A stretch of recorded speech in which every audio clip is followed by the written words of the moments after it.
राजा भीनु सारावा में धइले ला कोरावा में ए जी राजा भीनु सारावा में धइले ला कोरावा में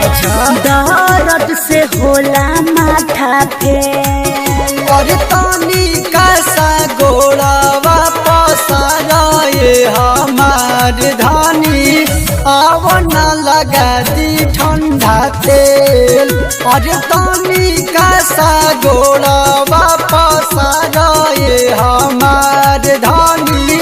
आवना लगा दी ठंडा तेल।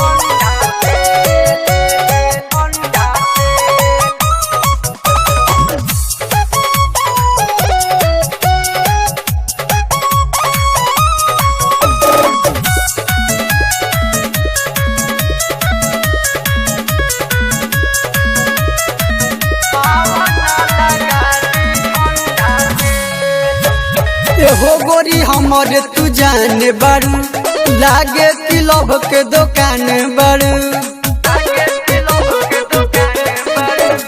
ये हो गोरी हमारे तू जाने बारू और लागे कि लभ के दुकान बारू और मन करे जाई चबाई करे जा बनारस के मीठी तू पान बारू राजा जी हो नेहिया से सट गइला देहिया से लागे कि चले ऊपरी रे हम बुझल तानी कैसा गोड़ा वापस आ जाए हमार धानी आवना लगा दी ठंडा तेल और तानी कैसा गोड़ा वापस आ जाए हमार धानी आवना लगा दी ठंडा तेल और यान रे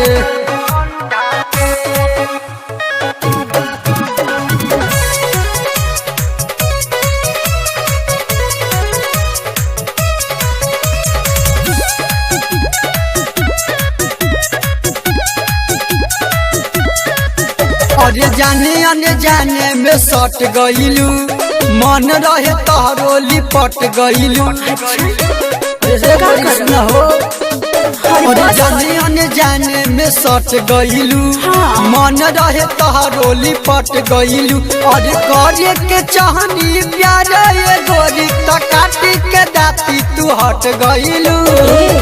रोशन हो से जरिया पे मलम भखमरिया पे पाठक पिरिसा गइले खे